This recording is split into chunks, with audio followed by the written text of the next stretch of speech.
Hello দর্শক, সবাইকে সালাম এবং শুভেচ্ছা জানিয়ে শুরু করছি আজকের টাইম এক্সক্লুসিভ। আশা করি সবাই ভালো আছেন এবং আজকে যে বিষয়গুলো আমরা আলোচনা করব তা জানাচ্ছি আপনাদের। প্রথমেই আজকের বিষয়ের মধ্যে আছে যে ইটস এ ব্রেকিং নিউজ, যে গ্রিন কার্ড ছাড়া শরণার্থী হিসাবে আশ্রয় গ্রহণকারী যারা আছেন যুক্তরাষ্ট্রে তাদের গ্রেফতার করার নতুন অধ্যাদেশ ট্রাম্প প্রশাসনের।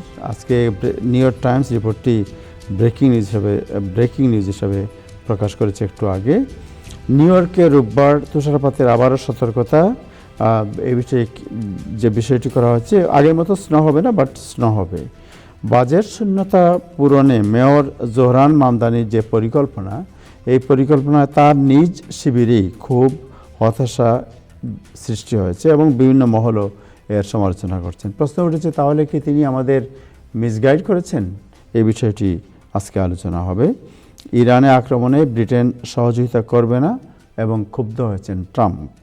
তারেক রহমানকে ট্রাম্পের অভিনন্দন। আপনারা জানেন যে প্রেসিডেন্ট ট্রাম্প তাকে অভিনন্দন জানিয়েছেন, বাট সেই অভিনন্দনের মধ্যে কী বার্তা আছে এই বিষয়টি আজকে আলোচনা করব। এর বাইরে আছে বাঙালি চেতনা মঞ্চ ও মুক্তিযোদ্ধা ফাউন্ডেশনের উদ্যোগে 21 ও আন্তর্জাতিক মাতৃভাষা দিবস পালন উপলক্ষে আগামীকাল অর্থাৎ শুক্রবার দুপুর 1টা 1 মিনিটে জাতিসংঘের সামনে ভাষা শহীদ স্মরণে পুষ্পস্তবক অনুষ্ঠান।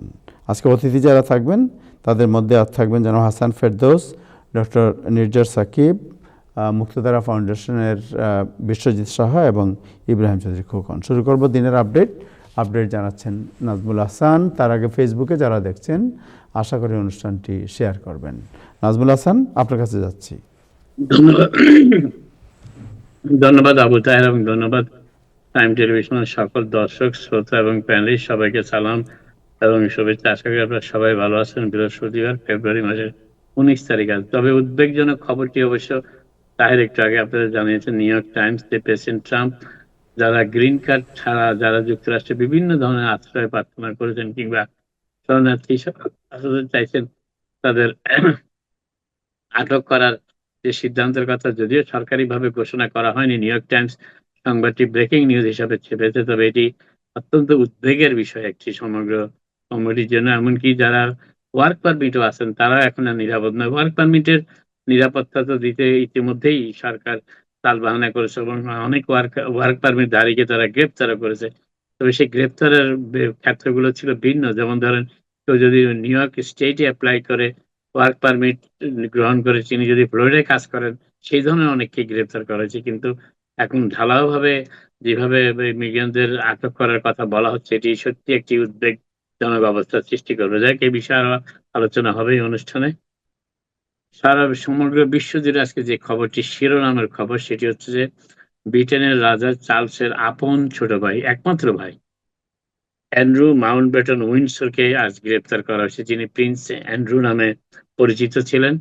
এবং তিনি তার কাছে গ্রেপ্তার করেছেন জেফ্রি অ্যাপিস্টিনের সাথে তার সম্পর্কের সময় বিভিন্ন ধরনের তথ্য তিনি যুক্তরাজ্যের অর্থাৎ ইংল্যান্ডের একটি সরকারি পদে থাকা সত্ত্বেও তিনি অনেক তথ্য সেখানে প্রকাশ হয়েছে তার মাধ্যমে। এই ধরনের ইমেইল গুলো প্রকাশিত হওয়ার পর আজকে ইংল্যান্ডে তাকে গ্রেপ্তার করা হয়েছে এবং রাজা চার্লস সেই গ্রেপ্তারে খুবই মর্মাহত এবং তিনি খুবই উদ্বেগ প্রকাশ করেছেন। তবে তিনি স্পষ্ট করে বলেছেন আইন তার নিজের গতিতেই চলবে এবং আইন চলমান রাখা হবে। এই ক্ষেত্রে কোনো বাদ বিচার করা হবে না, তিনি যেই পরিবারই সন্তান হোক না কেন। তবে ইংল্যান্ডের জন্য আজকে অত্যন্ত দুর্দিন এবং এই প্রথম ইংল্যান্ডের দীর্ঘ শত শত বছরের ইতিহাসে এই প্রথম একজন রাজ পরিবারের সন্তান আনুষ্ঠানিকভাবে গ্রেপ্তার হলেন।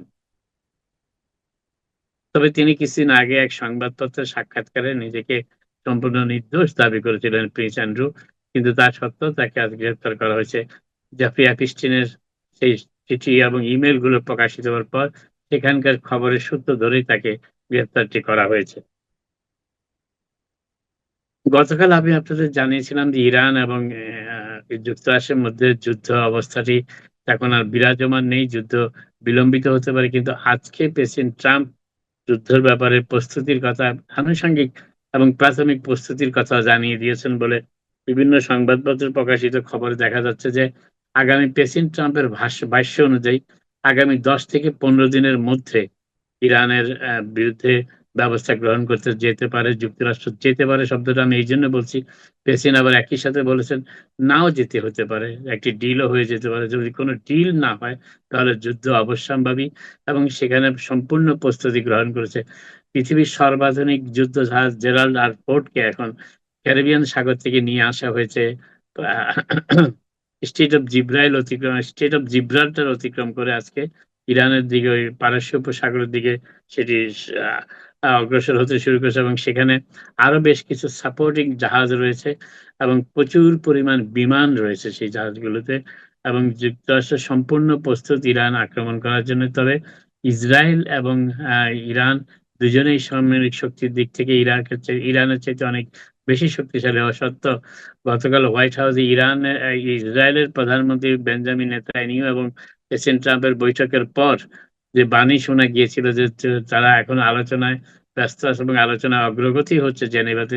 কিন্তু তা সত্ত্বেও প্রেসিডেন্ট ট্রাম্পের আজকের বক্তব্যটিতে মনে হচ্ছে যে যুক্তরাষ্ট্র সম্পূর্ণ প্রস্তুত ইরানের বিরুদ্ধে ব্যবস্থা গ্রহণের জন্য। তবে প্রেসিডেন্ট অবশ্য বলেছেন যে ব্যবস্থা গ্রহণের প্রয়োজন নাও হতে পারে যদি ইরান কোনো চুক্তি ইরান মেনে নেয়। তবে ইরান অবশ্য বলেছে তারা শান্তি এবং সমতার ভিত্তিতে আলোচনা করতে প্রস্তুত। তবে তারা তাদের পারমাণবিক শক্তি অর্জন সম্পর্কে যে বক্তব্য দিয়েছে সেই বক্তব্য পুরোটাই যুক্তরাষ্ট্র আহ পর্যবেক্ষণ করে বলেছে যে এই বক্তব্য গ্রহণযোগ্য নয়। তবে ইরান কি বক্তব্য দিয়েছে সেটিও কিন্তু যুক্তরাষ্ট্র প্রকাশ করেনি। আরেকটি বিষয় যেটি বলার চেষ্টা করছি সেটি হচ্ছে যে তবে ইরানের ইরান আক্রমণ করাটা প্রেসিডেন্ট ট্রাম্পের জন্য অত সহজসাধ্য ব্যাপার নয়। ব্রিটেন জানিয়েছে তারা তাদের কোনো সাহায্য সহযোগিতা করবে না। এদিকে এর আগে সৌদি আরব এবং কাতারও জানিয়েছিল যে তাদের ভূখণ্ড ব্যবহার করার সুযোগ দেওয়া হবে না ইরান আক্রমণ করার জন্য। তো সেক্ষেত্রে সমুদ্র থেকেই আক্রমণ ছাড়াই যুক্তরাষ্ট্রের আর কোনো গতি এই মুহূর্তে নেই। যদিও সেখানে মধ্যপ্রাচ্যের কোনো দেশই যুক্তরাষ্ট্রের সৈন্যবাহিনীকে সমর্থন দিচ্ছে না ইরান আক্রমণের জন্য এবং সেক্ষেত্রে যুক্তরাষ্ট্রের সৈন্যবাহিনী সামরিক বাহিনী কিছুটা ঝুঁকিও রয়ে গিয়েছে। তা সত্ত্বেও প্রেসিডেন্ট ট্রাম্প বলেছেন যুক্তরাষ্ট্র সম্পূর্ণ প্রস্তুত ইরানকে শাস্তি দেওয়ার ব্যাপারে। আরেকটি বিষয় যেটি বলা হচ্ছে তবে তিনি স্পষ্ট করে বলেছেন ১০ থেকে ১৫ দিন। ১৫ দিন বলেছেন ম্যাক্সিমাম। অতএব এর মধ্যেই ইরান আক্রমণের ব্যাপারটি ঘটে যেতে পারে যদি ইরান কোন চুক্তিতে না আসতে পারে যুক্তরাষ্ট্রের সাথে। ইমিগ্রেশনের ব্যাপারে আজকে একজন ফেডারেল জাজ ক্যালিফোর্নিয়ার ফেডারেল জাজ তিনি তার নাম হচ্ছে সানশাইন স্কাইস। তিনি ক্যালিফোর্নিয়ার রিভারসাইড এলাকায় তার আদালত এবং সেই ফেডারেল জাজ আজকে বলেছেন যে প্রেসিডেন্ট ট্রাম্প এবং তার প্রশাসনের ইমিগ্রেন্টদের বিরুদ্ধে যে অভিযান এটি অত্যন্ত অমানবিক এবং সন্ত্রাস সৃষ্টির মতন একটি ঘটনা। তিনি বলেছেন যে সরকারিভাবে যদিও ইমিগ্রেন্টদের অধিকার প্রতিষ্ঠার জন্য প্রতিশ্রুতিবদ্ধ কিন্তু সেক্ষেত্রে সরকার সন্ত্রাস আশ্রয় নিয়েছে ইমিগ্রেন্টদের দমনের ব্যাপারে এবং ইমিগ্রেন্টদের আটকের ব্যাপারে। তিনি আজকে তার এক লিখিত রায়ে বলেছেন যে গতকাল তিনি রায়টি দিয়েছেন যে এই যুক্তরাষ্ট্রের ইমিগ্রেশন অভিযানে শেষ পর্যন্ত ২ জন নাগরিককেও সন্ত্রাসের শিকার হতে হয়েছে। তারা হচ্ছেন রেনি গুড এবং অ্যালেক্স পিটি মিনেসোটাতে তারা সন্ত্রাসের ফেডারেল বাহিনীর সন্ত্রাসের শিকার হয়ে জীবন পর্যন্ত দিয়েছেন। তিনি আরো বলেন, বিচারক আরো বলেন যে তারা এর প্রমাণ হচ্ছে যে এই ভায়োলেন্স এর বিষয়টি এখন শুধু অভিবাসীদের ক্ষেত্রেই নয়, ট্রাম্প প্রশাসন ভায়োলেন্সটি তার নিজের দেশের নাগরিকদের বিরুদ্ধেও এই ভায়োলেন্সের আশ্রয় নিচ্ছেন এবং সে কথাটি সমালোচনা করে তিনি বলেছেন যে এর আগে তার বেশ কয়েকটি রায় যুক্তরাষ্ট্রের সরকার কোনো কর্ণপাতই করেনি। ট্রাম্প প্রশাসন কর্ণপাতই করেনি এবং এই ব্যবস্থাকে এক্সিকিউটিভ ব্রাঞ্চের একক দায়িত্ব বলে গ্রহণও করা যায় না। কারণ সরকার পরিচালনার ক্ষেত্রে এক্সিকিউটিভ ব্রাঞ্চ, জুডিশিয়ারি এবং বিচার বিভাগ এবং লেজিসলেটিভ সবারই দায়িত্ব রয়েছে। কিন্তু এখন দেখা যাচ্ছে যে এক্সিকিউটিভ ব্রাঞ্চই এককভাবে সব দায়িত্বই পালন করতে যাচ্ছে। সেটিও তিনি বলেছেন এবং এটাকে কোনো একই ভাবে একই নীতিতে দেখার বিষয় নয়। সেটি বিচারপতি জাজ স্কাইস আজকে সেটিও আবার উল্লেখ করেছেন। এবং তিনি বলেছেন যে ডিসেম্বর মাসে তিনি একটি রুলিং দিয়েছেন যে কোনো অভিবাসীকেই কোনো কারণ ছাড়া আটক করা যাবে না এবং এবং তাদেরকে মুক্তির সুযোগ দিতে হবে, মুক্তি লাভের সুযোগ দিতে হবে। কিন্তু সেই সুযোগটিও ট্রাম্প প্রশাসন দেয়নি। এবং তিনি হোমল্যান্ড সিকিউরিটিকে নির্দেশ দিয়েছিলেন যে তারা যে সমস্ত অভিবাসীদের আটক করা হবে তাদেরকে যেন তারা বন্ড পেতে পারে সেই সুযোগটিও তাদের দেওয়া হয়। ট্রাম্প প্রশাসন সেটিও দেয় নাই, বরং এককভাবে দীর্ঘস্থায়ী মেয়াদে তাদের আটক রাখার সিদ্ধান্তই কার্যকর করেছে সেক্ষেত্রে। এবং তারা এমনও বলেছেন, জাজ নির্দেশ দিয়েছিলেন যে কোনো অভিবাসীকে আটক করার ১ ঘন্টার মধ্যে সে অভিবাসী যেন তার অ্যাটর্নির সাথে যোগাযোগ করতে পারেন, ফোনে কথা বলতে পারেন সেই সুযোগটি দেওয়ার জন্য। কিন্তু ফেডারেল প্রশাসন তাতেও কর্ণপাত করেনি। এতে তিনি এতটাই ক্ষুব্ধ হয়েছেন, তিনি আজকে মন্তব্য করেছেন যে এটি বর্বরতার শামিল, যে ট্রাম্প প্রশাসন যেভাবে ইমিগ্রেন্টদের বিরুদ্ধে অভিযান চালিয়ে যাচ্ছে এটা এক ধরনের বর্বরতা। নিউ ইয়র্ক সিটির ওয়েলথ ট্যাক্সকে এবার ডেমোক্র্যাটদেরও কয়েকজন কংগ্রেস সদস্য সমর্থন করতে অনীহা প্রকাশ করেছেন। তার মধ্যে একজন হচ্ছেন ফ্লোরিডাতে থেকে নির্বাচিত ডেমোক্র্যাট দলের সদস্য জেরাল্ড মস্কোইজ। তিনি ফ্লোরিডা থেকে নির্বাচিত ডেমোক্র্যাট দলের কংগ্রেস সদস্য। তিনি আজকে বলেছেন মেয়র মামদানি যে ওয়েলথ ট্যাক্স, সম্পদের যে ট্যাক্স বৃদ্ধির চিন্তা ভাবনা করছেন সেটি কোনোভাবেই ফলদায়ক হবে না, কাজেও আসবে না। এবং সে কথাও তিনি বলেছেন, এবং তিনি বলেছেন যে এর ফলে বরং ডেমোক্র্যাটদের ভিতরে এক ধরনের দ্বিধাদ্বন্দ্বের সৃষ্টি হচ্ছে যে কোন পদক্ষেপগুলো পদক্ষেপ জনগণের কাছে গ্রহণযোগ্য, কিন্তু ওয়েলথ ট্যাক্সটি কোনোভাবেই গ্রহণযোগ্য নয় অধিকতর ডেমোক্র্যাটদের সাথে। তিনিও সেই ডেমোক্র্যাটদের কাছে তিনি সেটাও বলেছেন। আরেকটি বিষয় যেটি বলার চেষ্টা করছি, নিউ ইয়র্কের মেয়র মামদানি এক সেমিনারের আয়োজন করতে যাচ্ছেন, টাউন হল মিটিং। অনেকটা 5টি টাউন হল মিটিং করবেন 5টি বড়তে, এবং বিষয় হচ্ছে যে নিউ ইয়র্কার বনাম ব্যাড ল্যান্ডার্স, অর্থাৎ খারাপ ল্যান্ডারদের বিরুদ্ধে নিউ ইয়র্কারদের যে সংগ্রাম, সেই সংগ্রামের কাহিনী বিস্তারিত তথ্য তুলে ধরার জন্য, বিস্তারিত বিবরণী তুলে ধরার জন্য তিনি এই টাউন হল মিটিং গুলোর আয়োজন করছেন, এবং তারিখ অবশ্য দিয়ে দিয়েছেন ইতিমধ্যেই, তবে স্থান এখনো জানানো হয়নি। তারিখগুলি হচ্ছে আমি বলে দিচ্ছি। ফেব্রুয়ারি মাসের 26 তারিখ হবে ব্রুকলিন বরোতে, মার্চের 5 তারিখ হবে কুইন্স বরোতে, মার্চের 11 তারিখ হবে ব্রঙ্কসে, ম্যানহাটনে হবে মার্চের 28 তারিখ, এবং এপ্রিলের 7 তারিখ হবে স্ট্যাটেন আইল্যান্ডে। এই সমস্ত সমাবেশে টেনেন্টরা অর্থাৎ ভাড়াটিয়ারা যোগ দিয়ে তাদের ব্যাড ল্যান্ডার, যারা খারাপ ল্যান্ডার রয়েছেন তাদের বিরুদ্ধে সমস্ত তথ্য তুলে ধরতে পারবেন, এবং সেগুলি লিপিবদ্ধ করা হবে এবং প্রয়োজনে অ্যাকশন গ্রহণ করা হবে। শেষ করার আগে আপনাদের জানিয়ে দিচ্ছি যে নিউ ইয়র্ক সিটির বহুল প্রত্যাশিত, বহুল আকাঙ্ক্ষিত এবং মেয়র মামদানির নির্বাচনী প্রচারের সময় অত্যন্ত উল্লেখযোগ্য যে বিষয়টি ছিল সেটি হচ্ছে চাইল্ড কেয়ার ফর অল, এবং সেটি শুরু হয়েছিল সপ্তাহ কয়েক আগে, এবং সেটিতে নিবন্ধনের তারিখ শেষ হয়ে আসছে। আগামী 27শে ফেব্রুয়ারির মধ্যে এই নিবন্ধন 87 মধ্যে সেটি করতে হবে, এবং সেটি 3K প্রি-কে এবং 3K এই 2 ব্যাচারেই দেওয়া যাবে। তবে যারা যোগাযোগ করতে চান এখনো কোনো আসন খালি থাকলে তারা nyschools.nyc তে যোগাযোগ করতে পারেন। আপাতত এখানেই শেষ করি। আবার আপনাদের সাথে কথা হবে। আপনারা সবাই ভালো থাকুন। থ্যাংক ইউ নাজমুল হাসান, আপনাকে অনেক ধন্যবাদ নাজমুল হাসান। সো আমরা আগে যেটা ব্রেকিং নিউজ যেটা, যে এখন থেকে যে কারো যদি ওয়ার্ক পারমিট থাকে, অথবা আগে যেটা ছিল যে কেউ কোনো কিছু যদি অ্যাপ্লিক্যান্ট হয়, অ্যাপ্লিকেশন সাবমিট করার পরেই তাকে অ্যারেস্ট করতে পারতো না, বলতো I am applicant, so this is my receipt, under process বলা হতো, আন্ডার প্রসেস, রাইট। সো এখন কি হবে তাহলে? এখন মানে এক্স্যাক্টলি কি হবে? এখন এক্স্যাক্টলি কি হবে, মানে এটা তো লিগ্যাল ইয়ের ব্যাপার, রেভিনিউজ এর ব্যাপার। আমরা শুধু সংবাদ নিয়ে কথা বলতে পারি।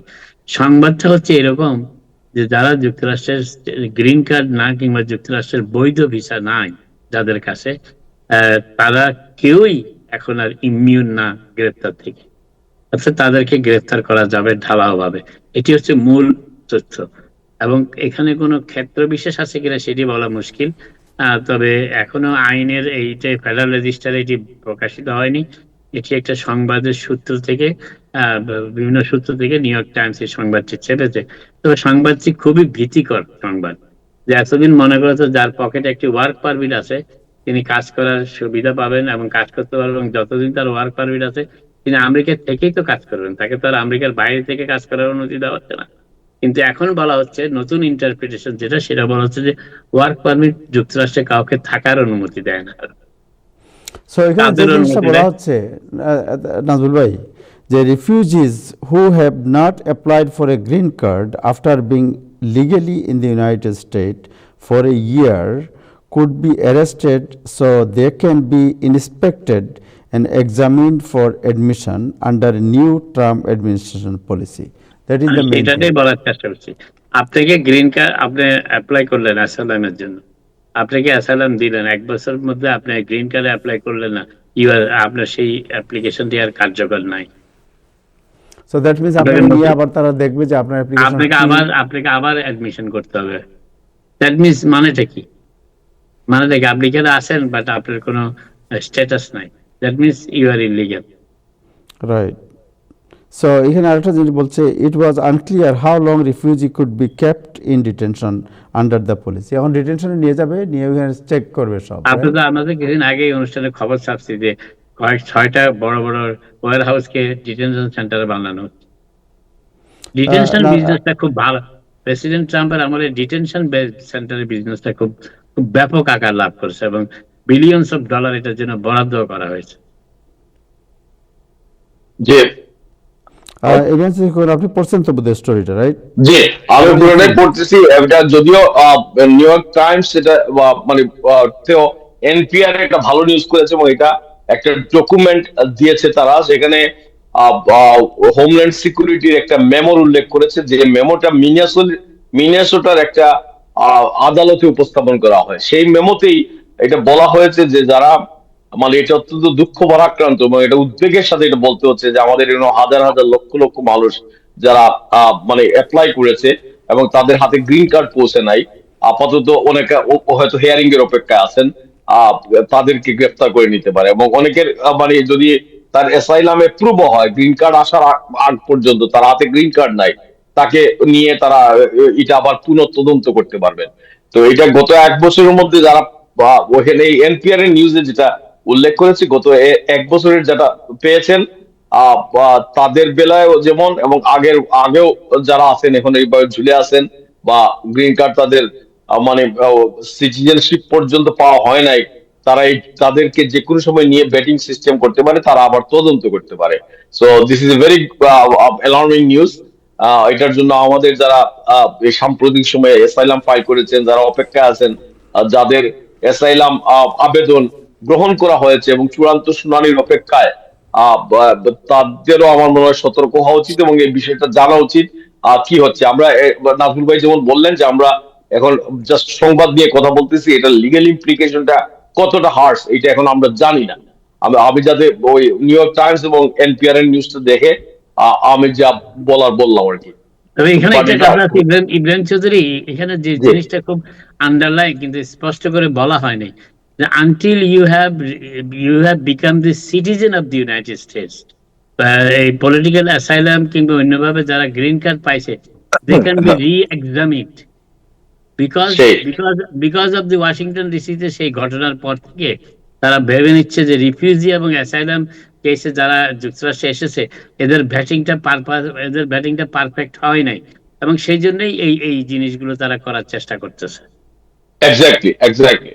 সো এটা আমাদের জন্য এটা এমনিতেই উদ্বেগ, কিন্তু এটা আবার নতুন করে একটা উদ্বেগের বিষয় এবং আমার মনে হয় মানে এটা আমাদের কমিউনিটির যারা আছেন আমাদের আশেপাশে এই ব্যাপারে জাস্ট রিনিউ একটা কেয়ারফুলনেস থাকা দরকার। এবং যাবে কোথায় আমাদের এই মানুষজনের জন্য আবার কষ্ট হয় যে ইমিগ্রেশন লয়ার আমরা বলি, আমাদের কি বাংলাদেশি কমিউনিটিতে কোনো ভালো লয়ার আছেন? সব বাটপাড়া মিথ্যা তথ্য দে, মানুষকে ভুয়া তথ্য দে। আবার কোন জায়গায় দেখলাম আরেক বাটপাড় ধরা পড়ছে ইয়েতে ওই ইমিগ্রেশনের নামে, মানে মানুষকে হেল্প করবে। কমনলি বলা উচিত না ইমিগ্রেশন মানে লয়ার, ভালো লয়ার আছে নাকি, এটা তো এই ধরনের প্রশ্ন একদম অনেক ভালো লয়ার আছে। আমরা ভালো লয়ার, মানুষ বিপন্ন মানুষটা যাবে কোথায়? সবাই ভালো মানুষ বলে যে অপরাধ করছে তার বিরুদ্ধে বলেন, কিন্তু কমনলি বলা উচিত না। বিপন্ন না, এই সময় আমাদেরকে দরকার, আমাদেরকে অভয় দেওয়া দরকার আমাদের অভিবাসী সমাজকে, এবং তাদের যদি আইনের কোনো সুযোগ সুবিধা থাকে সেগুলো বিস্তৃত আকারে ব্যাখ্যা দেওয়া দরকার। আচ্ছা, আমাদের এই কমিউনিটিতে একজন মানুষ সে আইনের আশ্রয়ে যেতে চায়, আমাদের দুই একজন আমরা তো সবাই মাতবর মানুষ, আমি নিজেও, আমি একজন লয়ারকে পরামর্শের জন্য, সে কি বিনা পয়সায় এক জায়গায় লয়ারের কাছে বা একটা কমিউনিটি সংগঠন আমাদের আছে যেখানে সে বিনা পয়সায় আমাদের এই যে বিষয়টা এটা সম্বন্ধে জানতে পারবে। এই ব্যাপারে যদি আপনারা একটু হেল্প করতে পারেন আমাকে, আমি অন্তত আমাদের দর্শকদের বা পাঠকদের জানাতে পারি। না শুধু লয়ার না ইব্রাহিম চৌধুরী, শুধু লয়ার না, আমাদের অন্য অন্য এভিনিউতে কাজ করা দরকার। আমাদের প্রয়োজনে কমিউনিটি সংগঠনগুলো সেমিনার করে, লয়ার কেন, ইমিগ্রেশন অফিসারদেরকে নিয়ে আসুন, ইমিগ্রেশন ওদের তো বসে আছে কথা অ্যাডভোকেসি বলার গ্রুপ জন্য। আছে, ওদেরকে নিয়ে আসতে পারে, এটা তো ও- কমিউনিটি ওদের ওদের অর্গানাইজেশন গুলোর ওদেরকে ওদেরকে কাজ। কথা বলা, শুধু লয়ার আনতে হবে কেন? ও অ্যাডভোকেসি গ্রুপ এই সম্পর্কে জানে, আরো অনেকেই আছে। ইউএসসিআইএস এর অফিসাররা, তারা কি কি খোঁজ করতেছে এগুলি তারা জানাইতে পারে। জানালে আমাদের জন্য সুবিধা হয়। আমরা রাইট। কোন এভিনিউতে আমরা দুর্বল, কোন সাইডটাতে আমাদের দুর্বল, কোন সাইডটাতে আমাদের অ্যাপ্লিকেন্টরা দুর্বল, কোনখানে তারা ভুল করেছে, এই বিষয়গুলো আমরা ঢালাওভাবে ইউএসসিআইএস কিংবা আইস এর লোকজন থেকে, তাদের তো পাবলিক রিলেশন ডিপার্টমেন্ট আছেই, তারা যেগুলি আচ্ছা জানাতেই চায় মানুষকে। আচ্ছা, আমি আমি আমি জানি যে ভারতীয় এবং হিস্পানিকরা আমাদের নিউ জার্সিতে তারা নিজস্ব হটলাইন খুলেছে, সেখানে তাদের লয়ারদের পাওয়া যায়। আমি চিন্তা করতেছিলাম যে আমাদের এই ধরনের কেউ আছেন। না, মানে এই আমাদের যদি জিনিসটা আমার একটা যারা ইনোসেন্ট, ওরা খুলেছে, যে আমার একটা আমি বলি ইনোসেন্ট আপনাকে, কোয়েশ্চেন। সো সো যারা খুলেছে তারা লয়ার হায়ার করেছে, যে ওকে তোমাকে আমরা হায়ার করলাম, আমরা তোমার সমস্ত কস্ট বহন করব, এইটা হটলাইন, তোমার ফোন ধরবা, তুমি ফোন ধরবা, রাইট, বা সার্ভিস প্রোভাইড করবা। কিন্তু বাংলাদেশের কমিউনিটির মধ্যে এমন কোন সংগঠন তো এখন এরকম উদ্যোগ নেয় নাই। তারা হয়তো যদি নিবে, হয়তো নিবে, হয়তো নিবে। এটাই আমি জানতে চাইছিলাম। তার মানে আমাদের বাংলাদেশি, আমাদের কমিউনিটির মধ্যে আমাদের যে সমস্ত ভাই বেরাদরা বিপন্ন মনে করবেন, তাদের আপাতত সাহায্যের জন্য খুব সহজ জায়গা আমরা বাতলে দিতে পারতেছি না। ওকে, That's all I wanted to say. সবচেয়ে বড় সাহায্য হলো নিজে সতর্ক থাকা।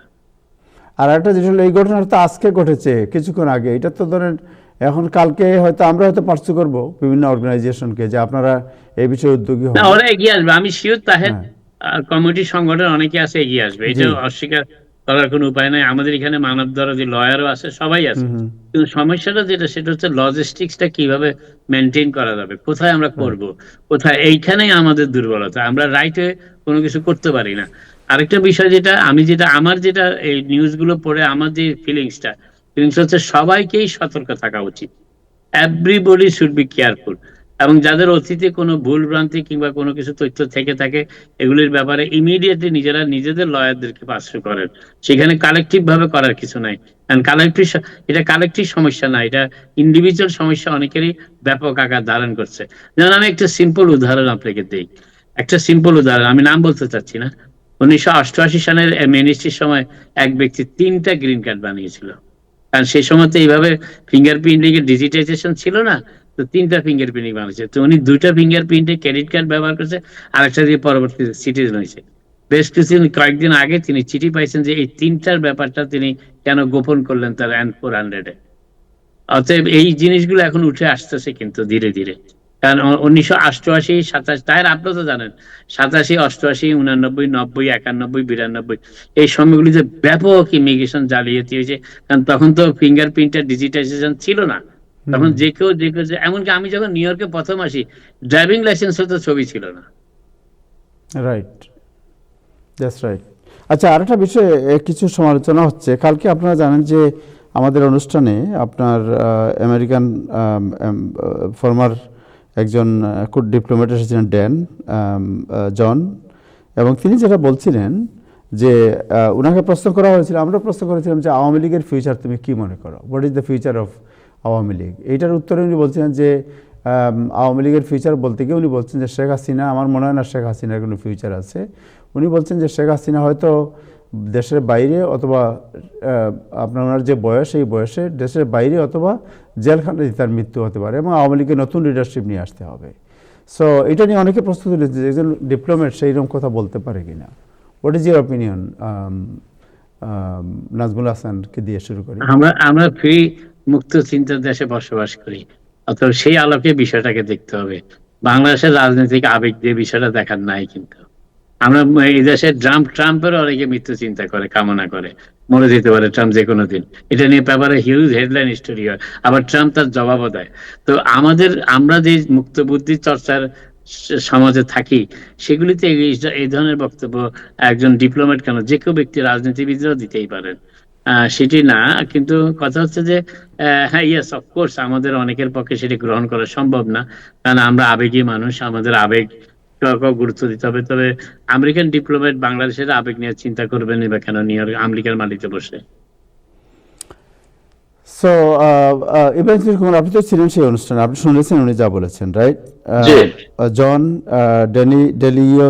ডেলিউইজ উনি বাংলাদেশে আমেরিকান এম্বাসির ডেপুটি চিফ অফ মিশন ছিলেন, মানে অ্যাম্বাসেডারের সেকেন্ড ম্যান ছিলেন উনি, এবং দীর্ঘদিন উনি কাজ করেছেন। আপনি কালকে শুনেছেন উনি কতদিন কাজ করেছেন, এবং ক্রস দ্য আইল বাংলাদেশের অলমোস্ট সব পলিটিক্যাল পার্টি লিডারদের সাথে সম্পর্ক ছিল।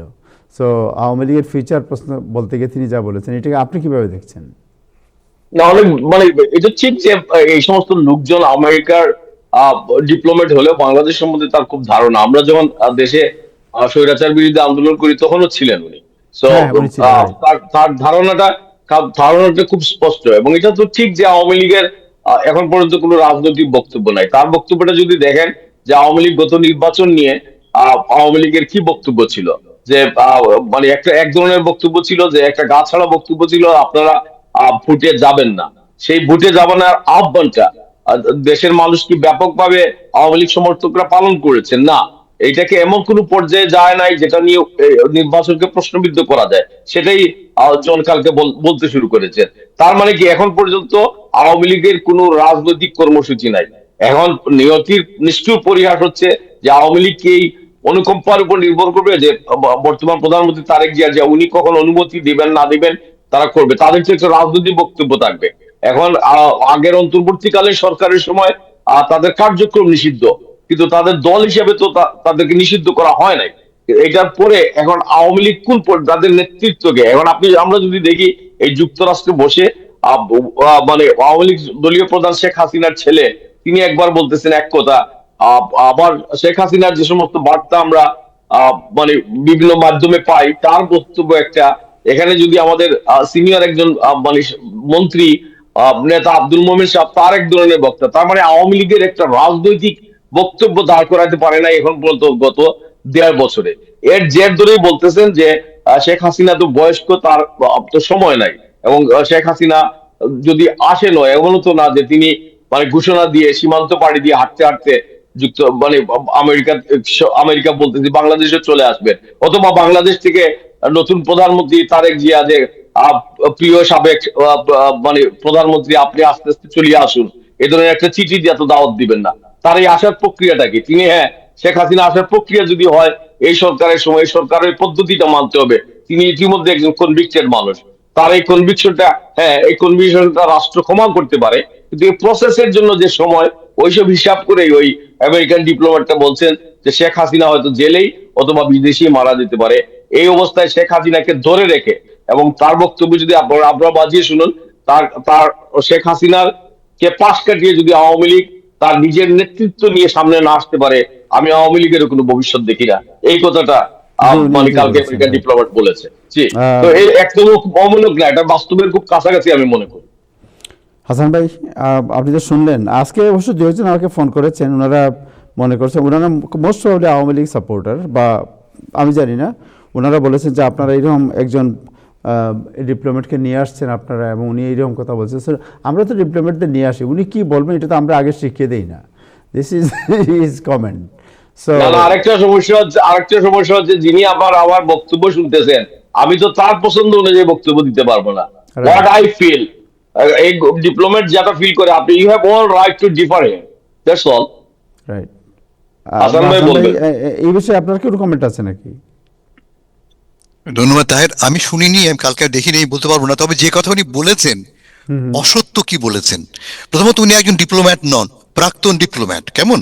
উনি এই মুহূর্তে সরকারের দায়িত্ব পালন করছেন না, উনি তার ব্যক্তিগত অভিমত দিয়েছেন। 1, 2 নম্বর, তার অভিমতের মধ্যে প্রবাবলি বিগত মার্কিন প্রশাসনের বক্তব্যের ছায়া আছে। মার্কিন প্রশাসন এটা ভাবে একজন আমেরিকান ডিপ্লোম্যাট প্রশাসনের বক্তব্যটা কি রিপ্রেজেন্ট করবে। 2, 3 নম্বর, প্রায় 80 বছর বয়সী এক মহিলা, নানা রকম অসুখ বিসুখে ভুগছেন, তাকে যাবজ্জীবন কারাদণ্ড, তাকে মৃত্যুদণ্ড দেওয়া হয়েছে, বিদেশে বসে তিনি কাটাচ্ছেন, এবং তার দল বাংলাদেশে কার্যত অনুপস্থিত। আমরা দেখতে পাচ্ছি 2-1 জায়গায় বিএনপির বদান্যতায় অফিসগুলি খুলে দেওয়া হচ্ছে, আবার বন্ধ করে দেওয়া হচ্ছে। লক্ষ্য করে দেখবেন যে এনসিপি, নাহিদ স্পেশালি, স্পষ্টভাবে বলেছে তারা অ্যালাউ করবে না আওয়ামী লীগের ফিরে আসাটা। এই অবস্থায় এটা কি খুব প্র্যাকটিক্যাল যে শেখ হাসিনা আবার ফিরে আসবেন? তার চেয়ে বড় কথা, যেটা ইব্রাহিম চৌধুরী বলেছেন, সেকেন্ড টিয়ারের নেতৃত্ব কোথায়? আওয়ামী লীগ কি নিজেকে পুনর্গঠিত করতে পেরেছে? এখন পর্যন্ত আওয়ামী লীগ বলতে বোঝায় এক শেখ হাসিনা। শেখ হাসিনা তো অনন্তকাল বেঁচে থাকবেন না। যে কোনো দল, বুদ্ধিমান দল হলে কি করে, সেকেন্ড টিয়ারের লিডারশিপ গ্রো করে। কোথায় সেকেন্ড টিয়ার? কেউ তো নেই। সে কারণে নেই বলেই আওয়ামী লীগ কিন্তু এই আজকের বাংলাদেশে দাঁড়াতে পারলো না। এটা একটা বড় মিস্টেক আমাদের দলগুলির। Thank you so much. যাই আপনার কাছে আজকে প্রথমে জানতে চাই যে মেয়র মামদানি, আপনি জানেন যে আমরা ওনার নির্বাচনের আগে একদম যেটা সাধারণত করা হয় না, তারপর আমরা আমাদের কমিউনিটি পার্সপেক্টিভ থেকে আমরা সাপোর্ট করেছি তাকে, এটার অস্বীকার করার কোনো উপায় নেই। আমরা সাপোর্ট করেছি এবং আমরা মনে করেছি যে Bangla immigrant community, south Asian, এটাকে এম্পাওয়ার করার জন্য he will be the symbolic person, যে স্বপ্ন দেখাতে পারবে আমাদের আরও অনেককে। এবং তিনি মেয়র হয়েছেন, ইতিহাস সৃষ্টি করেছেন। বাট তার যে বাজেট, তার যে প্রতিশ্রুতি, এই প্রতিশ্রুতি এর বাস্তবায়ন, এটা নিয়ে যে গড়িমসি বা কিছু পরস্পর বিরোধী ব্যাপার হচ্ছে, এই ব্যাপারগুলো নিয়ে অনেকেই মনে করছেন যে উনি কি তাহলে আমাদেরকে, সহজ কথা যদি কেউ বলে ব্লাফ, কেউ বলে আমাদেরকে কি তিনি মিথ্যা প্রতিশ্রুতি দিলেন, এই ধরনের কথা কেউ কেউ বলছেন। সো এই বিষয়ে আপনার অ্যানালাইসিস কি? তাহের, আমরা মূলত কথা বলছি এই মুহূর্তে বাজেট নিয়ে, অন্য বিষয়ে কথা বলতে পারি আমরা, কিন্তু বাজেট নিয়ে কথা বলছি। হ্যাঁ, বাজেট। উনি বাজেট কিন্তু পেশ করেননি, একটা বাজেটের রূপরেখা দিয়েছেন। পরশুদিন আপনি আলোচনা করেছেন, মনে হয়েছে অ্যাজ ইফ তিনি বাজেট একটা পেশ করেছেন, তা না। উনি দুটো অপশন দিয়েছেন। মাথায় রাখতে হবে যে এই মুহূর্তে মার্কেট নিউ ইয়র্ক সিটির বাজেটে প্রায় $10 বিলিয়ন আমাদের ডেফিসিট, $10 বিলিয়ন। 2 বছরে $5.4 বিলিয়ন আমাদের আগামী 2 বছরে হোল আছে, গর্ত আছে, গর্তটা ভরতে হবে। আপনি কি করে ভরবেন? আমদানি তো পকেটে সোনার মোহর নিয়ে আসেননি, তাকে ট্যাক্স থেকে পয়সাটা আদায় করতে হবে। দুটি প্রস্তাব উনি করেছেন। এক, উনি বলছেন যে মিলিয়নিয়ারদের উপরে অতিরিক্ত, যাদের আয় 1 মিলিয়নের বেশি, তাদের উপরে অতিরিক্ত আয়কর আরোপ করার কথা তিনি বলেছেন। এটা তিনি আগে থেকে বলেছেন, নতুন কোনো কথা নয়। আর 2 নম্বর তিনি বলেছেন, না হলে উনি প্রপার্টি ট্যাক্স ইনক্রিজ করবেন। প্রপার্টি ট্যাক্স ইনক্রিজ করবেন 9.5%, যা দ্বারায় আসলে এই মুহূর্তে আছে 12.28, হয়ে দাঁড়াবে 13.45%। এবং আমি আজকে দেখছিলাম অ্যানালিসিসটা, যারা ট্যাক্স দিয়ে কাজ করেন তারা বলছেন যে একটা অ্যাভারেজ 2 হাউসের বাড়ি, 2 ফ্যামিলি বাড়ির ট্যাক্স বেড়ে হয়তো বা $700 বাড়বে। ডিপেন্ড করে কোন জায়গায় আপনি বাস করেন। আপনি যদি কুইন্সে 700, আপনি যদি ব্রুকলিনে বাস করেন হয়তো বেশি হতে পারে, লং আইল্যান্ডে হয়তো আরো বেশি হবে। ফলে এটা তিনি কেন করছেন? অপশন তিনি দিচ্ছেন আমাদেরকে। মাথায় রাখতে হবে যে তার পক্ষে ট্যাক্স বাড়ানোর ক্ষমতা নেই। তাই ট্যাক্স বাড়াতে হলে তাকে যেতে হবে ক্যাথি হকুলের কাছে, তাকে যেতে হবে অ্যালবানির আমাদের আইন পরিষদে, এবং গভর্নরের কাছে। গভর্নর স্পষ্ট বলে দিয়েছেন তিনি ট্যাক্স বাড়াবেন না, বিলিয়নের উপরে তিনি ট্যাক্স বাড়াবেন না, তাই তো? কেন বাড়াবেন? ইন্টারেস্টিং, তার নির্বাচন সামনে, নভেম্বরে তিনি ইলেকশন করবেন, এবং ইলেকশনের আগে তিনি কোনোভাবেই ট্যাক্স বাড়িয়ে কারো পক্ষে নিউ ইয়র্ক সিটিতে বা নিউ ইয়র্কে বা অন্য কোনো জায়গায় যেটা অসম্ভব। She simply can't win. ফলে তিনি এই অবস্থায় কখনো এই সময় ট্যাক্স বাড়াবেন, এটা 1 নম্বর। 2 নম্বর, আপনারা এও জানেন যে ইতিমধ্যে কিন্তু মামদানি ক্যাথি হকুলকে এন্ডোর্স করেছে। ফলে পলিটিক্যালি ক্যাথি হকুল এবং মামদানি কিন্তু একই ক্যাম্পের লোক, একই ক্যাম্পে তারা দুজন লোক। তাহলে সেক্ষেত্রে মামদানি পক্ষে এমন কিছু করা সম্ভব হবে না যা কিনা ক্যাথি হকুলের স্বার্থের বিরুদ্ধে যায়। সেকেন্ড। থার্ড হচ্ছে যে প্রপার্টি ট্যাক্স বাড়াতে হলে নিউ ইয়র্ক সিটিতে আপনাকে সিটি কাছে যেতে হবে, এবং সিটির আমাদের স্পিকার সরাসরি বলে দিয়েছেন তিনি কোনোভাবেই কি বলে প্রপার্টি ট্যাক্স বাড়াবেন না। তার মানে কোনো অপশন তার সামনে নেই। আচ্ছা, আরেকটা কথা বলে রাখি যে মিলিয়নিয়ার ট্যাক্স তিনি বাড়াতে পারবেন না, কিন্তু সিটিতে প্রপার্টি ট্যাক্স বাড়ানোর এখতিয়ার সিটির আছে। সেই অর্থে তিনি সিটিকে অথবা ইনফ্লুয়েন্স করতে পারেন, কিন্তু এটা আসতে হবে কিন্তু সিটি কাউন্সিল দিয়ে। কাউন্সিলের স্পিকার বলে দিয়েছেন বাড়াবো না। এই অবস্থা তিনি কি করতে পারেন?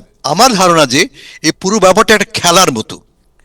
তাকে আগামী 2 বছরের জন্য $5.5 বিলিয়ন, $5.4 বিলিয়ন সংগ্রহ করতে হবে। তিনি আমাদের তৈরি করছেন, আমাদের তিনি আগাম বলে দিচ্ছেন যে এই আমার অপশন আছে, আর না হলে আমি এই সমস্ত জায়গায় পিছিয়ে পড়বো আমি। এখন তিনি কি করতে পারেন? আমি ট্যাক্স এক্সপার্ট নই, আমি কতগুলো অপশনের কথা বলছি, আমি আপনারা ভেবে দেখুন। প্রথমত, অ্যাক্রস দ্য বোর্ড তিনি যদি প্রপার্টি ট্যাক্স আরোপ করেন সেটা আনফেয়ার হবে। এটা হওয়া উচিত টার্গেটেড।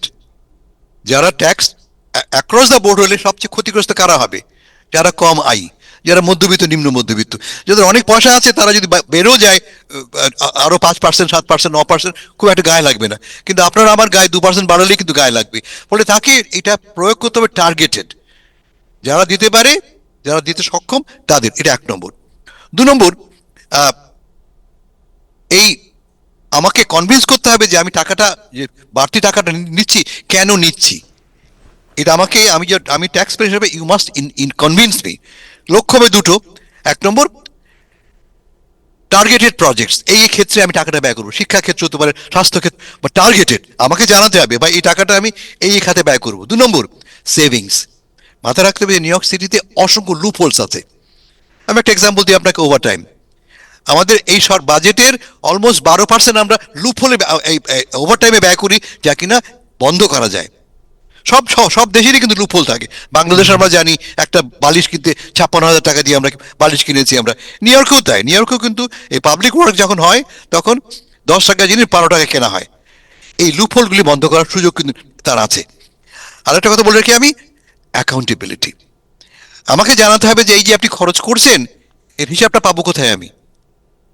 এই যদি তিনি ট্রান্সপারেন্ট থাকতে পারেন, তিনি যদি আমাকে 3টা জিনিস অ্যাসিওর করতে পারেন, আমার ধারণা যে আমরা নিউ ইয়র্কবাসীরা তাকে এই বাড়তি রাজস্ব আয় দিতে রাজি হব, সম্মত হব।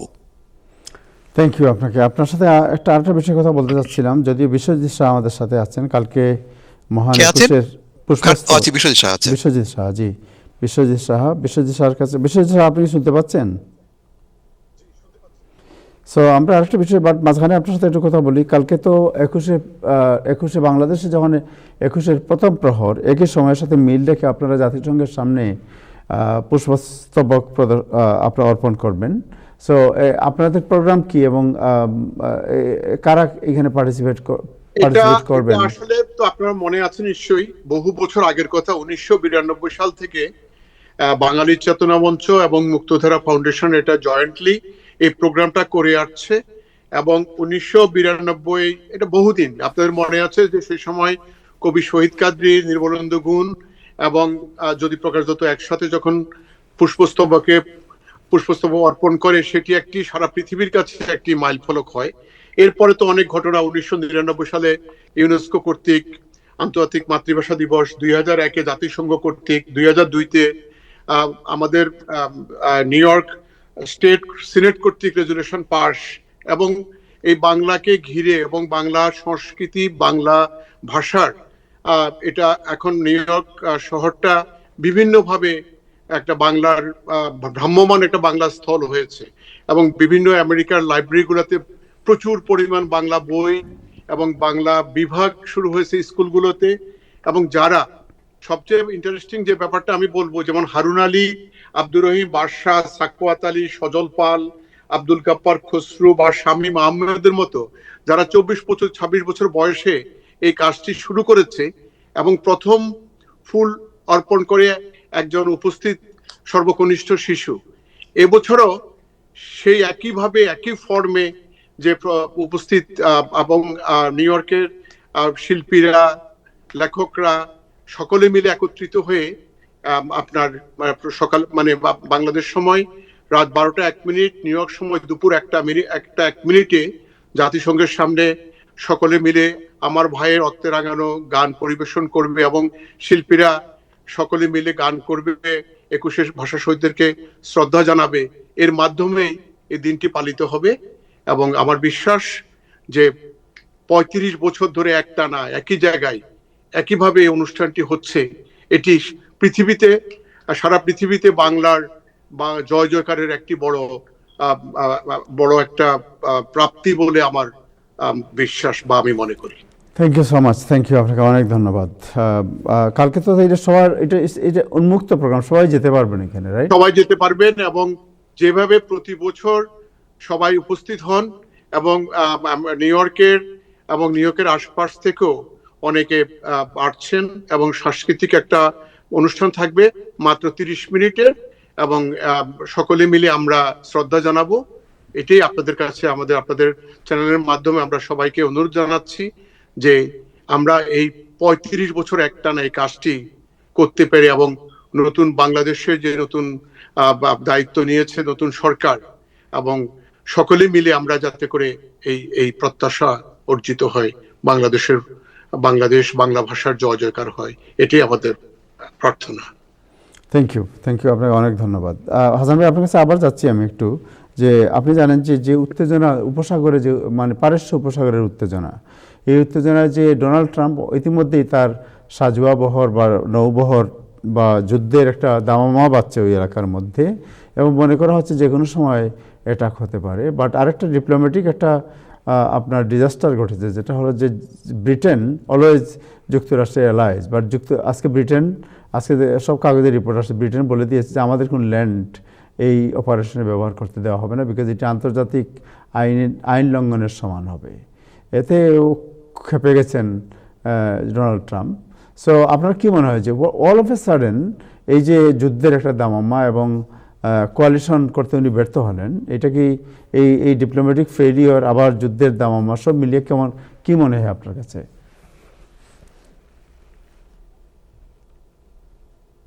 এটা কিন্তু অকস্মাৎ নয়, এই যুদ্ধের প্রস্তুতি দীর্ঘকাল থেকে নেওয়া হচ্ছে।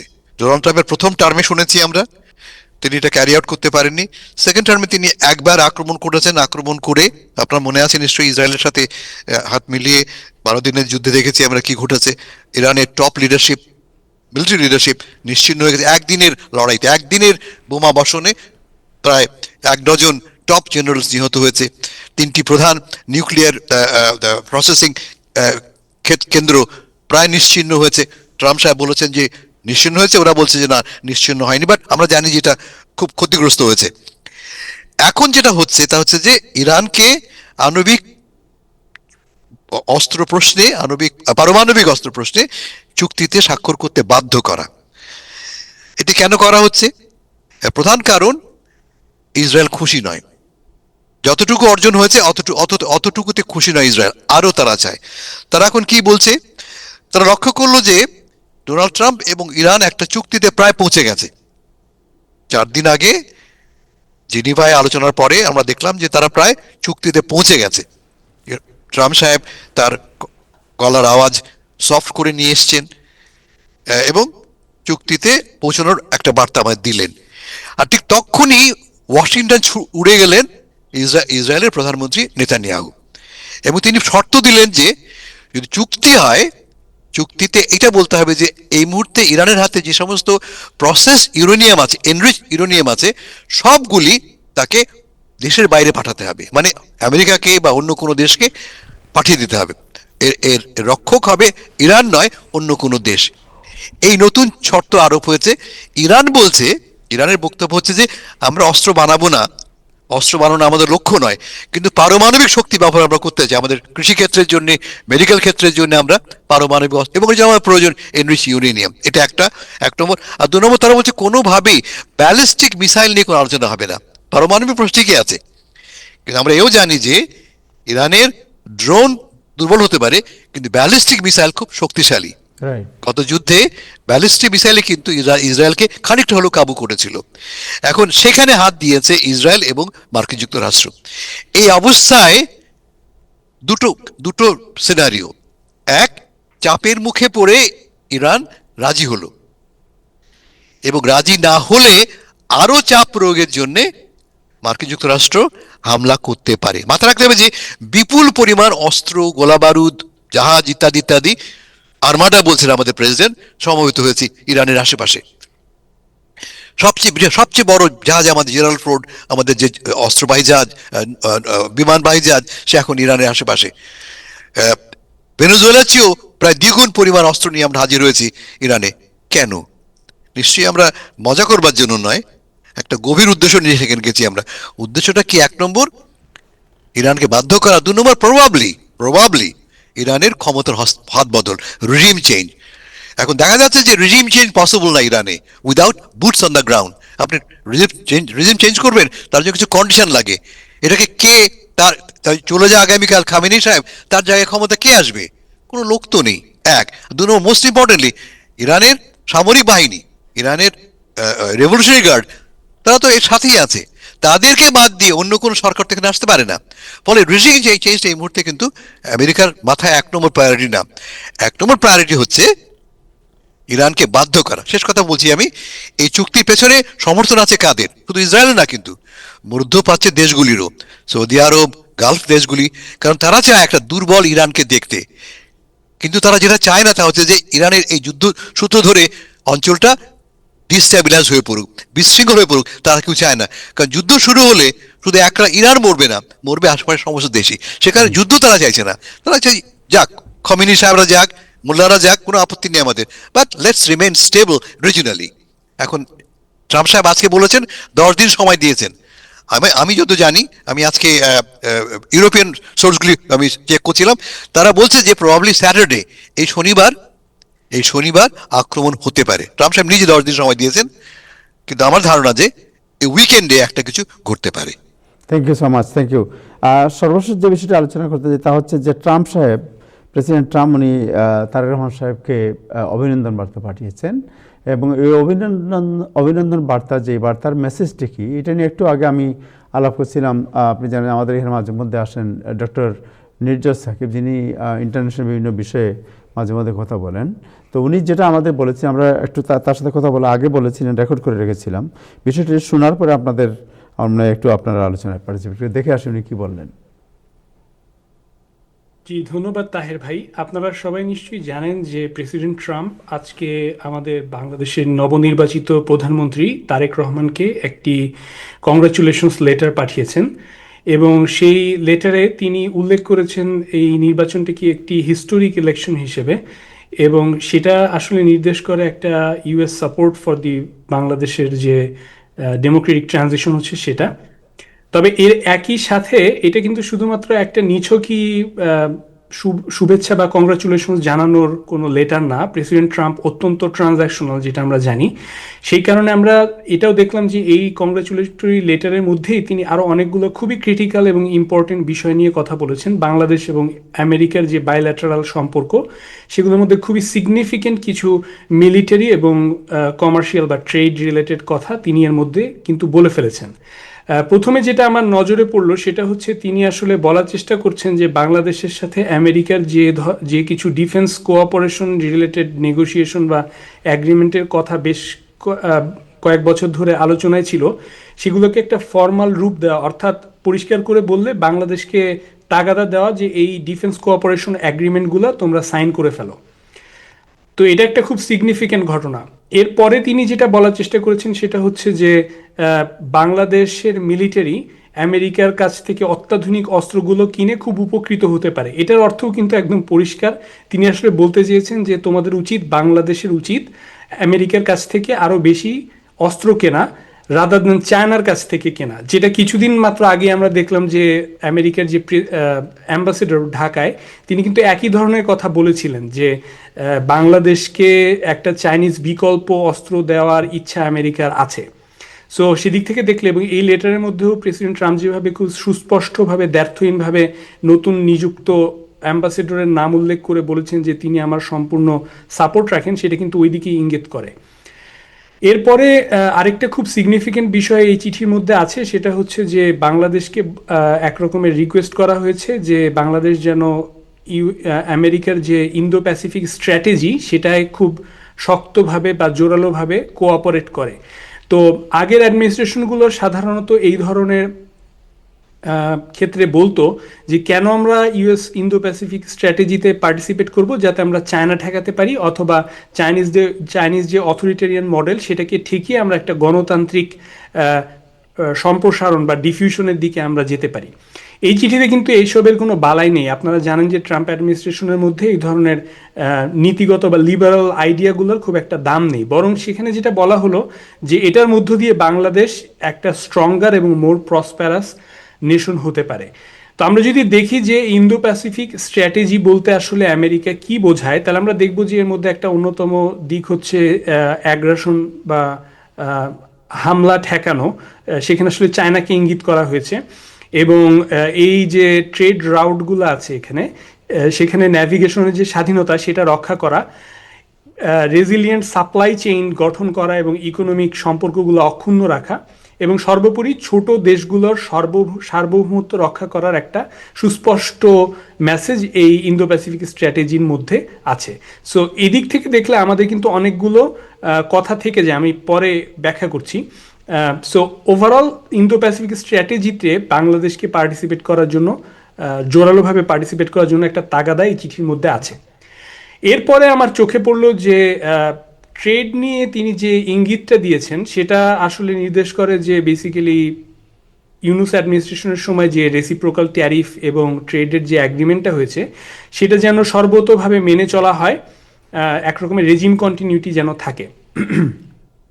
এবং এই সমস্ত কিছু যদি বাংলাদেশ ভালোভাবে মেনে চলে তাহলে বাংলাদেশ কি পাবে সেটার একটা ইঙ্গিত এখানে আছে। প্রেসিডেন্ট ট্রাম্প বলেছে যে এর মধ্য দিয়ে বাংলাদেশ এবং আমেরিকার সম্পর্ক এমন সুউচ্চ পর্যায়ে পৌঁছানো সম্ভব যেটা ইতোপূর্বে আগে কখনো হয়নি।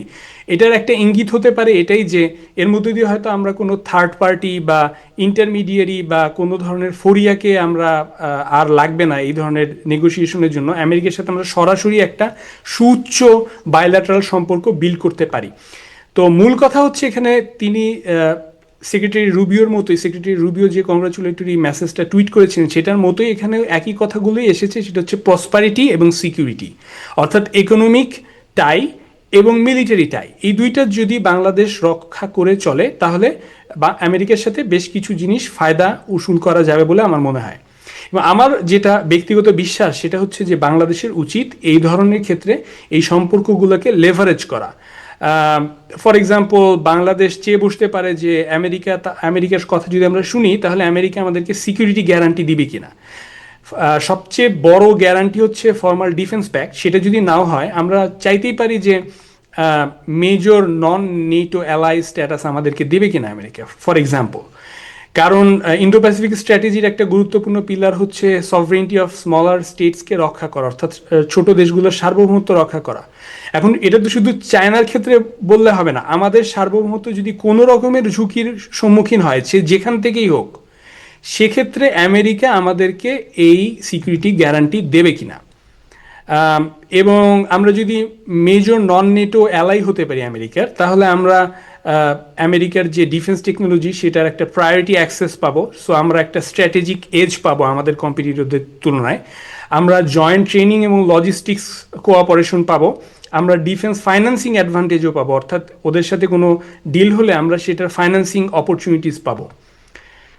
এছাড়া আমরা অবশ্যই এই ব্যাপারগুলোকে লেভারেজ করতে পারি আমাদের গার্মেন্টস রিলেটেড যে চুক্তি হলো, বিশেষ করে ওদের তুলা ব্যবহার করলে বাংলাদেশ জিরো ট্যারিফ পাবে, সেটা যেন সর্ব অবস্থায় অক্ষুণ্ণ থাকে সেটা। এবং বিশেষত আমাদের যে রোহিঙ্গা রিপ্যাট্রিয়েশনের বিষয়টা ঝুলে আছে সেটা নিয়ে আমরা অবশ্যই আমেরিকার সাথে এই ব্যাপারটা এই উপরে উল্লেখ, মানে এর আগে আমরা যে আলোচনাটা করলাম সেই সমস্ত বিষয়কে লেভারেজ করতে পারি রোহিঙ্গা রিপ্যাট্রিয়েশনের জন্য।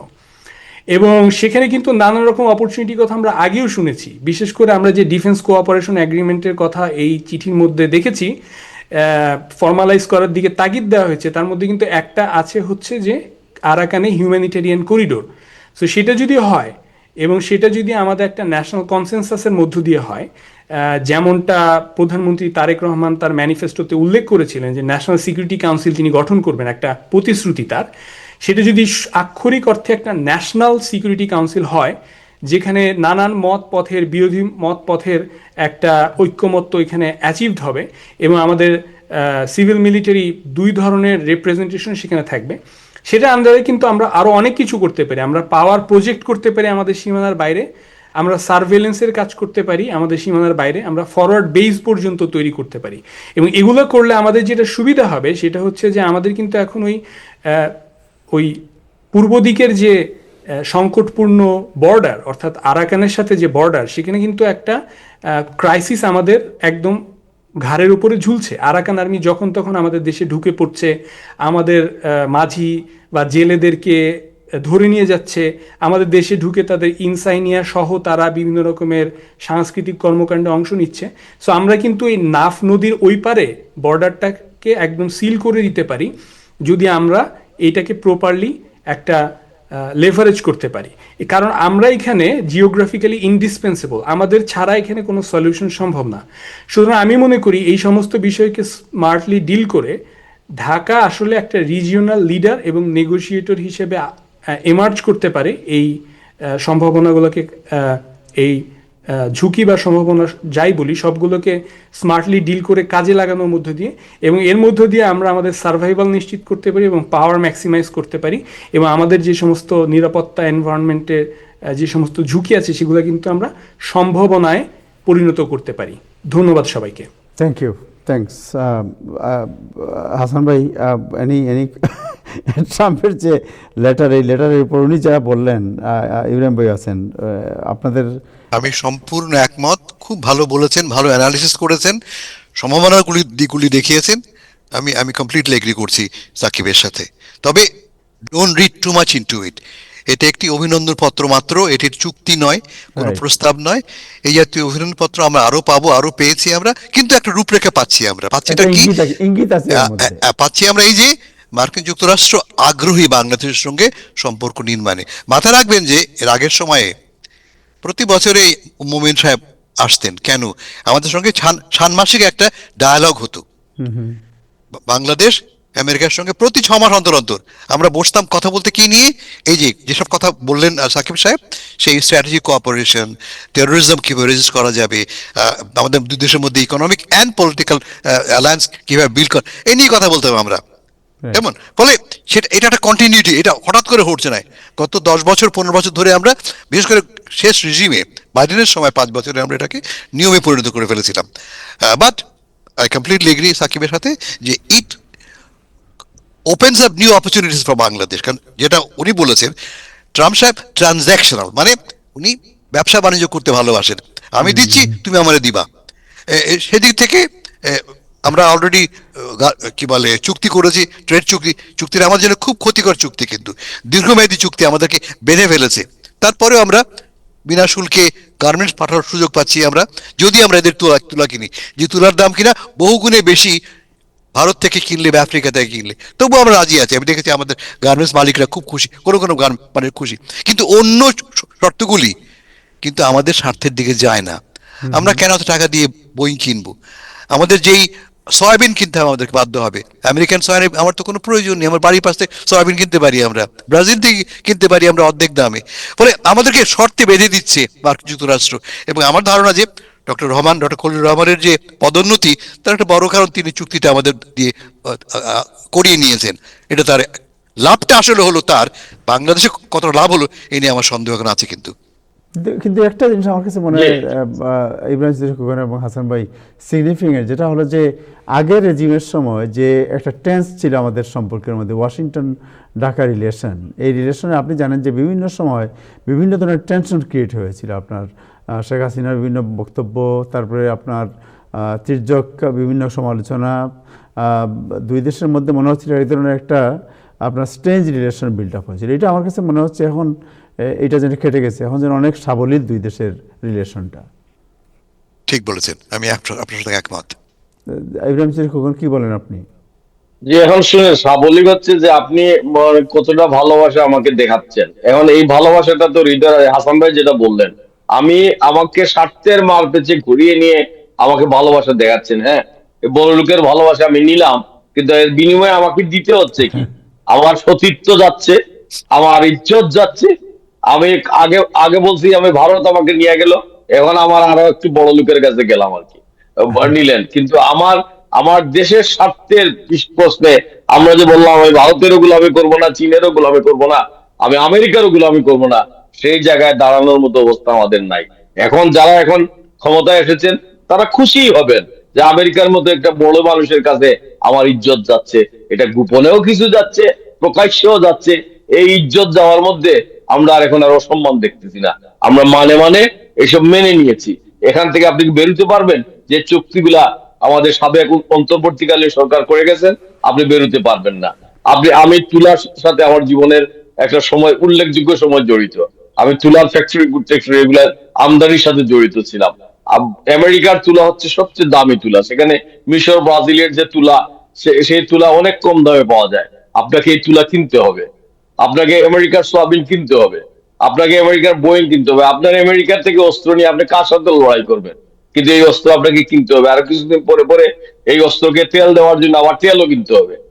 তো সুতরাং এইসবের মধ্য দিয়ে আমরা এইসবের মধ্য দিয়ে আমরা আমরা আমরা রাজপুত্রের কাছে আমাদের ইজ্জত দিচ্ছি এবং দিয়ে নিজেরা সম্মানিত বোধ করতেছি। আবু তাহের সাহেব, আমরা আনন্দ করি, আসেন, আসে আনন্দ করে। জি, শুধু তেল না, বিভিন্ন সময় যে মেরামত করতে বা ওই যে ঘর সমাজা করতে কিন্তু আরো বিভিন্ন সরঞ্জাম লাগবে, এগুলোও লাগবে আমাদের এখান থেকে। জি, যাই হোক, এইসবের সূত্র ধরে বাবা আমাদের অন্যান্য যে সমস্ত ভিসা নিষেধাজ্ঞা আছে, এগুলো আমাদের বার্গেন করে উঠে দেওয়া, যে আমরা তো সব দিলাম, আমরা তো সব দিয়া দিতেছি, এবার আমাদের এই ভিসা নিষেধাজ্ঞা করছো, আমাদের ওই ভিসা বন্ড করছো, এগুলো দিয়ে আমাদেরকে ইজ্জত দেও, সব দিক থেকে ইজ্জত দেও, এবার কিন্তু আমরাও করতে পারি।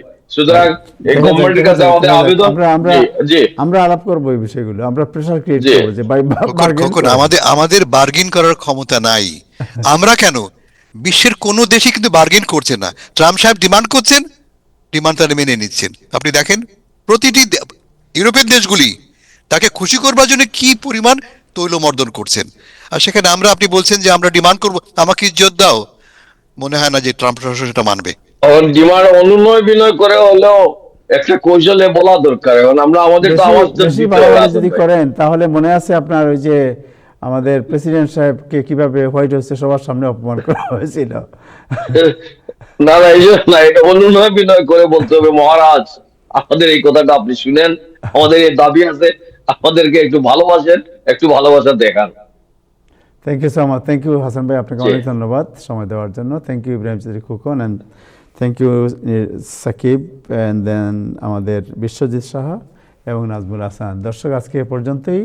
সো আগামীকাল আপনারা জানেন যে কালকে 20 তারিখ, কালকে রাত আমাদের এখানে রাতে 12টা 1 মিনিটে বিভিন্ন প্রোগ্রাম হবে ভাষা দিবস পালনের জন্য।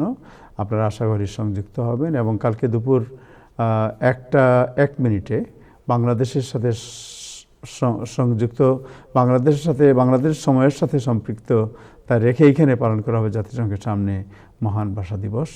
ভাষা দিবসে আগাম সবাইকে শুভেচ্ছা, সবাই ভালো থাকবেন। খুদা হাফেজ।